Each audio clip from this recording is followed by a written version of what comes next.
Now some of you may know I'm a huge fan of Mandalorians. I know, so unique, but I mean, just look at this.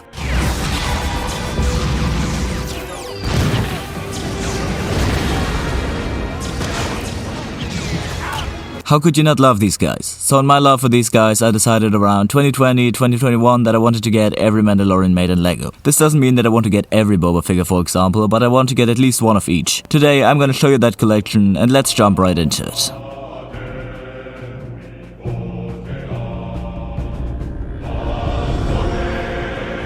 As you can see, I've made a little stand for a few of my minifigures here. These are all individual characters, one of each, but of course there are a few more. You can already spot the missing one here, the new Mandalorian Fleet Commander. He's part of the Mandalorian Fang Fighter vs TIE Interceptor that released like 3 weeks ago, and I'm gonna be honest, I still have a lot of catching up to do, so it's gonna take a moment until I'm getting that one. But I don't think this is too shabby. The oldest figure here is from 2011, being the Mandalorian Death Watch Warrior. I've been lucky enough to get 5 of these guys, and they're all pretty cool. They appeared in 2 sets, those being the Mandalorian Battle Pack and Pre-Vizsla's Mandalorian Fighter. There truly isn't anything unique about them, but if you're a fan of the Clone Wars or Mandalorian like me, these figures may mean a lot to you. They're really nice, and their successor, released in 2021, called the Mandalorian Loyalist, manages to do the unthinkable and top them. Released in the Mandalorian Starfighter and the Foley bag, this guy looks even better than his 2011 counterpart, and I've been able to get 2 of these guys. Their color palette is a little more diverse than the original Death Watch Soldier ones, and the helmet looks a lot better as well, with the markings just adding a lot more detail. Now also featured in that same set the Mandalorian Loyalist originally released in is Bo-Katan. So far this is her only version, technically her cartoon variant. But in August the Spider Tank releases, featuring a much more detailed version using more of a cyan rather than a true blue color to accurately represent her live action appearance. I can't wait to get my hands on that, but in the meanwhile this version of Bo-Katan will do absolutely fine. She's got some amazing leg printing that carries its quality over onto the torso. I really like that they went with the silver for her armor plating rather than grey. The helmet is also fantastic, and the figure overall just looks lovely. To finish up the Death Watch part of this video now though, let's look at Pre-Vizsla. He looks quite sleazy, with his color scheme being not too different from the normal Death Watch Soldier, but still distinct. The cape looks really good, and it's probably one of the coolest capes out there, with the design carrying over onto his helmet as well. I bought the whole set. He came in 2020 for $40 used, so I was extremely lucky on that one, since the figure is hella expensive these days, going for upwards of $100. After Pre-Vizsla's death, Maul took over the Death Watch, and LEGO provided us with some figures for that era of Mandalore as well. I got 2 of these so-called Mandalorian Super Commandos, and they do look quite sick. The red, black and grey color scheme is something I absolutely adore, and I would love to have LEGO release some other versions of these guys and some more Siege of Mandalore sets. My favorite detail about these guys is the handprint on their helmets. I know there's been some discussion about whether they should look like LEGO hands, but I still like them like this, and they remind me of the Urukai.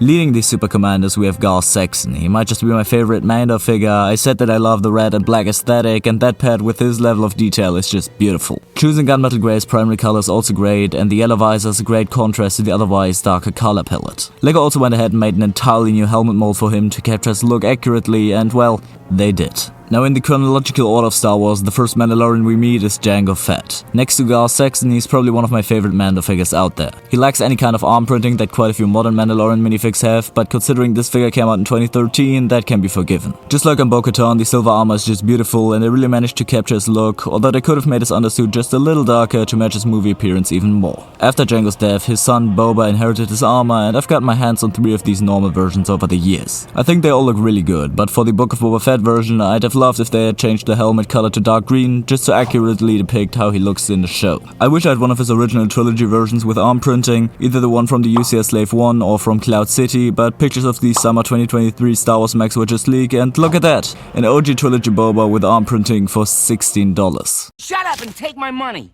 But for now, I'm happy with what I have, and I actually have another Boba variant, that being his concept art version. This one is based off Ralph McQuarrie's first idea for Boba, obviously being more Stormtrooper-like and featuring a narrow visor. I really like this figure, reminds me of the Imperial Mandos we see in Rebels, which were inspired by this as well. When it comes to Rebels, we see a lot of Mandalorians over the 4 seasons, but only a single one got a minifigure, apart from Bo-Katan, that of course being Sabine Wren. Her helmet design is probably one of the most unique we see in LEGO form, which reflects her artistic nature quite well. Otherwise, the figure is kinda boring. I like her 2015 version more because it just has a lot more details and it's only really missing an updated helmet. Now the last faction of Mandos we have here is the Watch, with none other than Din Djarin at the very front. As you can see, I've got 3 different versions of him, the first one being his pre-basket suit. I like the worn-off look, but the helmet should of course be light grey/silver. He's also got no arm printing unlike his UCS Razor Crest counterpart, but that chip is just too expensive as much as I love it. The other 2 are pretty similar, one with and one without jetpack. I'm pretty excited to get one with the new helmet print, but until then I'm satisfied with what I have. We also can't forget the leader of the watch, the Armorer. Being a relatively new character with quite little screen time in the first 2 Mandalorian seasons, she's already become a fan favorite. Her figure looks good as well, even though things like the missing fur coat around her neck are annoying. As you can see, she uses the same helmet as Gar Saxon, and in my opinion, they should have gone with gold for her horns as well. Them being grey is just kinda off.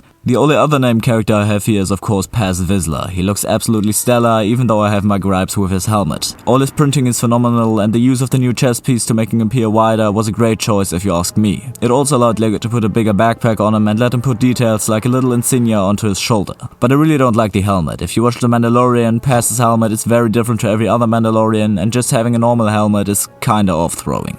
The last 4 I have here are just the so-called Mandalorian warriors from the most recent Mandalorian battle pack. We see similar looking designs appear in season 3 of The Mandalorian, and they all look quite fancy.